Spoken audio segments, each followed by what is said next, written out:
హైదరాబాద్ లో కన్సల్టేషన్ మరియు 3,500 రూపాయల colour Doppler test Avis hospitals లో ఉచితంగా పొందండి. నమస్తే రమగారు. నమస్తే జయ. రమగారు, మనం ఏదైనా శుభకార్యాలు మంచి పనులు చేసేటప్పుడు అఖండ దీపాన్ని వెలిగిస్తాం కదండి. మరి దసరాలకు కూడా అఖండ దీపం పెట్టుకుంటారని విన్నా నేను. ఎట్లా పెట్టుకుంటారు ఏంటి? అఖండ దీపం ఈ 9 రోజులు ఉంచుకోవాలా? ఎట్లా, ఏ రోజు మొదలు పెట్టాలండి?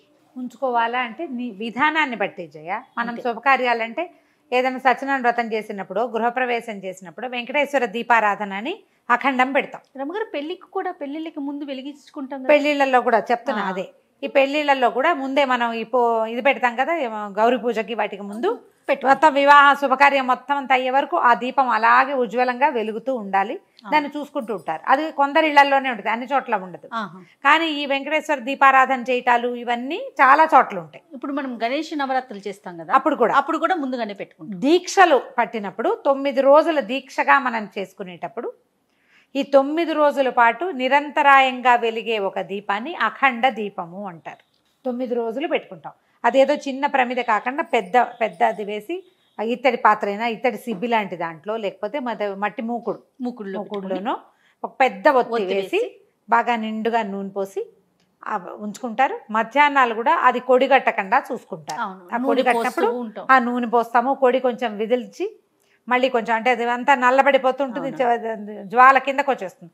ఆ కొడి కనుక కొంచెం కదిపేసామనుకో, కొడి యువతలకు పడిపోతుంది, మళ్ళీ జ్వాల ఉజ్వలంగా వెలుగుతుంది.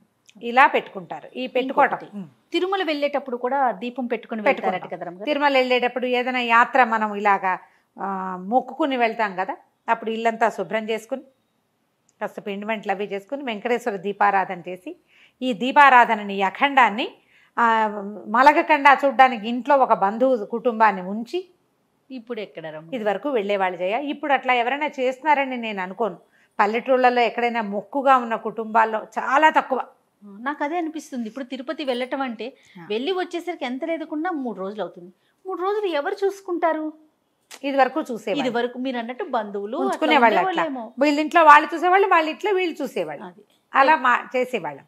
ఈ చేసేటప్పుడు ఏంటంటే ఈ దీపారాధన చేసుకోవడం, మళ్ళీ తిరిగి వచ్చాక అప్పుడు మళ్ళీ అర్చన చేసుకుని ప్రసాదాలు పంచిపెట్టి బోళ్ళంత భోజనాలు పెట్టుకుని సమారాధన చేయటం ఎంత విశేషంగా చేసేవాళ్ళు. అదొక పద్ధతి ప్రకారం. ఇప్పుడు మనం అట్లా చేయలేకపోతున్నాం. ఇప్పుడు అనుకుంటే సాయంత్రం వెళ్ళిపోతున్నాం. ముందస్తుగా మనం ప్రిపేర్ అవటమో చూసుకోవటము ఏమీ లేదు కదా రమ్మగారు. తీర్థయాత్ర అంటే ఇది 6 నెలల ప్రయత్నం, విహారయాత్ర 6 నెలల ప్రయత్నం చేసేవాళ్ళం. ఇప్పుడు ఏముంది, రాత్రి అనుకుంటే తెల్లవారుజామున 3 4 కారు ఎక్కితే వెళ్ళిపోయామే, ఫ్లైట్లు ఎక్కితే వెళ్ళిపోతాం కదా. ఇదివరకటికి ఇప్పటికీ విధానాలు మారినాయి. అయితే ఇప్పుడు ఈ అఖండాలకి ఏంటంటే, మనం దసరాలో 9 రోజులు అర్చన చేయదలుచుకున్నప్పుడు, మనకి అవకాశం ఉన్నప్పుడు, మన ఇంట్లో ఇప్పుడు మనం ఒక్కళ్ళమే కాకుండా మనం బయటికి వెళ్ళినా ఇంట్లో ఇంకొకళ్ళు ఉండే అవకాశం ఉంటే అఖండం పెట్టుకోవచ్చు. పెట్టుకోవాలి కాదమ్మా, పెట్టుకోవచ్చు. పెట్టుకోవాలన్న నియమం పెట్టుకోవద్దు. అలానే ఉంటే మీకు అలవాటు ఉండి మీ ఇంట్లో పెద్దవాళ్ళు పెట్టేవాళ్ళు, నేను అమ్మో నాకు భయం అని అనుకోవద్దు.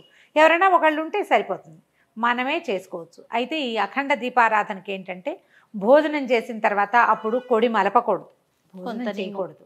దానికి నియమం ఏం చేస్తాము, పగలు ఉపవాసం, రాత్రి భోజనం పెట్టుకున్నాం అనుకోండి, పగలల్లా మనం దీపారాధనని చూసుకుంటూనే ఉంటాం ఈ అఖండాన్ని. రాత్రి భోజనానికి ముందు ఒకసారి దాన్ని సవరించుకుంటే తెల్లవారి మళ్ళీ మనం స్నానం చేసేసరికి కొడొస్తుంది, అప్పుడు మనం చేసేసుకోవచ్చు. శ్రద్ధగా ఉండాలి దాని పట్ల. అఖండ దీపం పెడితే శ్రద్ధగా ఉండాలి. ఆ వైపు తలుపు వేసి ఉంచాలి. ఆ గదులు వాడకుండా ఉండాలి. అది బాగా జ్వాల పై దాకా వచ్చింది అనుకుంటే పైనంతా పొగ చూరిపోతుంది, చూసుకోవాలి. చిట్టి పొట్టి పిల్లలు ఉండకూడదు మన ఇంట్లో. పిల్లలుంటే పిల్లలు దీపారాధన దగ్గరికి వెళ్ళిపోతారనా, మరి చూసుకోవాలి. అట్లా అవన్నీ ఉంటాయి కదా. మరి ఇలా బాత్రూమ్కి దానికి వెళ్ళొస్తే ముట్టుకోకూడదు, స్నానం చేయాలి. లేదా కనీసం కాళ్ళు చేతులు మొంగడుకుని బట్టలు మార్చుకోవాలి, వస్త్రాలు మార్చేసుకోవాలి. అట్లా చేస్తే అఖండాలు చేసుకోగలిగితే. లేదా అమ్మ, నేను నా పద్ధతి చెప్తాను జయ. నేను ఎప్పుడూ అఖండం పెట్టలేదు. ఎన్ని సంవత్సరాల నుంచో దసరా దీక్ష ఉంది. దసరా దీక్ష ఉంది. నక్తాలే, పగలు ఉపవాసం, రాత్రి భోజనం చేస్తాం. ఏకభుక్తము, భూసేనం కూడా కిందే పడుకుంటాం. 9 రోజులు కిందే పడుకుంటారా రమ్మగారు? కిందే పడుకుంటాం. చాలా కాలంగా చేస్తున్నా కూడా నేను ఎప్పుడూ అఖండం పెట్టుకోలేదు. నేను దాన్ని శ్రద్ధగా చేయలేనన్న అనుమానం. మా అత్తవారింట్లో లేదు కూడా. ఆవిడెప్పుడు మరి తెలియదు నాకు. మీరే శ్రద్ధగా చేయలేరన్న అనుమానంతో పెట్టుకోవట్లేదు. దాన్ని బట్టి ఆలోచించుకోవాలి అందరూ. అంటే నాకు చేత కాదని నా భయం అనమాట. అంటే అదేలే. నేను నా చిన్నతనం నుంచి చూడలేదు, నాకు తెలుసు విషయం తెలుసు, కానీ నేను పెట్టుకోవాలా. నేను 2 పూట్ల దీపారాధన చేస్తాను. నేను పొద్దున్న తెల్లవారుజామున 4కి 4:30కి మా పూజ మొదలైతే 8:30 8:30 అయిపోతుంది పొద్దున. ఇంతసేపు వెలగడానికి కొంచెం పెద్ద ప్రమిద పెడతాము, అది మధ్యాహ్నం దాకా ఇంచుమించుగా ఉంటుంది దీపారాధన. మళ్ళీ సాయంత్రం పెడతారు. సాయంకాలం మళ్ళీ 4:30 5 గంటలకు ఆయన జపం చేసుకుంటారు. తను జపం చేసుకున్న దీపారాధన చేయరు, నేను చేసుకుంటాను. స్నానం చేసి దీపారాధన చేసి అప్పుడు వంట చేసుకుంటూ సాయంకాలానికి నివేదనకి సాయంత్రం పూజ నాది. మేము అలా పెట్టుకున్నాం, పొద్దున అయింది సాయంత్రం నాది అని. కుదరాలి కదా మరి. అంతేగా. నేను అర్చనలో నేను పాలు పంచుకోను, పగటి అర్చనలో నైవేద్యం తయారు చేయటం, నా శాస్త్ర స్తోత్రం చదువుకుంటాను. చివరికి వచ్చేసరికల్లా నైవేద్యం దగ్గరకు వచ్చేసరికల్లా అమ్మవారి దగ్గర కూర్చుంటాను తప్ప నేను అంతకంటే చేయటల్లా. అలాగే చేయగలుగుతాను. ఇప్పుడు మనమే అన్నీ చేయాలనుకో ఇంత సాంగంగా చేయలేము. మేమేం చేస్తామంటే మొత్తం వంట అంతా చేసేస్తాను నివేదనకి. ఏదో ఒక ప్రసాదం పులిహోర, ఈరోజు పులిహోర అంటే పులిహోర చేసి కూర్చునే పని కాదు. ఓకే. అన్నం పప్పు కూర చారు, మధ్యాహ్నం భోజనం పిల్లలు ఏం చేయాలో అది మొత్తం నివేదన అయిపోవాలి. మా అలవాటు అది. అదేలేండి. ఎలాగైనా చేసుకోవచ్చు. అఖండం పెట్టలేకపోయినా 2 పూట్ల దీపారాధన చేసుకోండి. దీనికి నాకు మళ్ళీ 4కే ఏం లేవక్కర్లా. మీరు 6కి లేచినా పొద్దున ఒక దీపారాధన, సాయంకాలం మళ్ళీ దీపారాధన. చాలామందికి బోల్డ్ ప్రశ్నలు ఇందులో. దీపారాధన కుందులు రోజు దోమాలా, 2 పూట్ల వేరే వేరే దీప కుందులు పెట్టాలా అని. ఏ నూనెతో చేసుకోవాలి, ఏ నూనెతో చేసుకోవాలి కొంచెం ఆలోచించి చేసుకోండమ్మా. మీ శక్తి అనుసారం. నెయ్యి చాలా మంచిది, ఆవు నెయ్యి అయితే చాలా శ్రేష్టం. తైలం కూడా పనికొస్తుంది, నువ్వుల నూనె, ఈ 2. తర్వాత 2 పూట్ల దీపారాధన కుంది మారిస్తే మంచిది. పొద్దున్న దీపం పెట్టాం, అదంతా నల్లబడింది అనుకో, ఆ నల్ల దాంట్లోనే వేస్తావా నువ్వు? కొంత శుభ్రం చేసుకోవాలా. 2 పూట్లకి 2 దీపారాధన కుందులు ఉంచుకోండి. పొద్దుటి కుంది వేరు, సాయంకాలం కుంది వేరు. సాయంకాలం దీంట్లో పెట్టుకుంటాం. ఈ పొద్దుటి దీప కుందిని తోమేసుకోండి. మన ఇంట్లో ఒకటే కుంది ఉంది, అప్పుడు అప్పటిదప్పుడు తోమ పెట్టుకోండి. ఇప్పుడు మనం చెప్పుచ్చేదంతా శ్రద్ధ, అంతే అంతే. ఇందులో పనిగా భావించద్దు. ఈ 9 రోజులు దీపారాధన చేసుకోవాలి. మామూలు నిత్య దీపారాధన ఎలా చేసుకుంటామో అలాగే ఇక్కడ కూడా.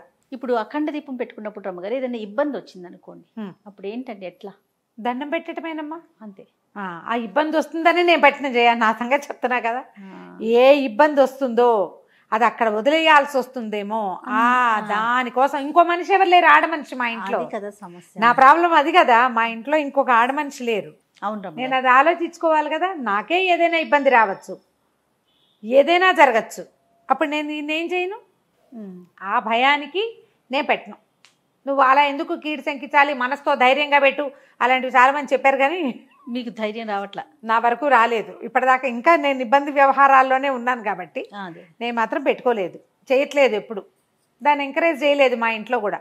ఎందుకు మనం 2 పూట్ల అది భయం లేదు నాకు, అదేదో చేస్తే కానీ కుదరదన్న అనుమానం అసలు లేదు. అది అది అఖండము ఇళ్లల్లో పద్ధతులు ఉండాలి జయ, నా ఉద్దేశం మాత్రం. తెలియాలి మనకది. పెట్టేయటం ఏముంది రమ్మగారు, ఒక దీపం, కొంచెం నూనె, ఒక ఒత్తు, అంతే. కానీ దాన్ని మనము శ్రద్ధగా తీసుకెళ్ళొద్దు, 9 రోజులు తీసుకెళ్ళాలి కదా. తీసుకెళ్ళాలి, అది కొంచెం కష్టం కాబట్టి ఇక ఆలోచించుకోండమ్మా.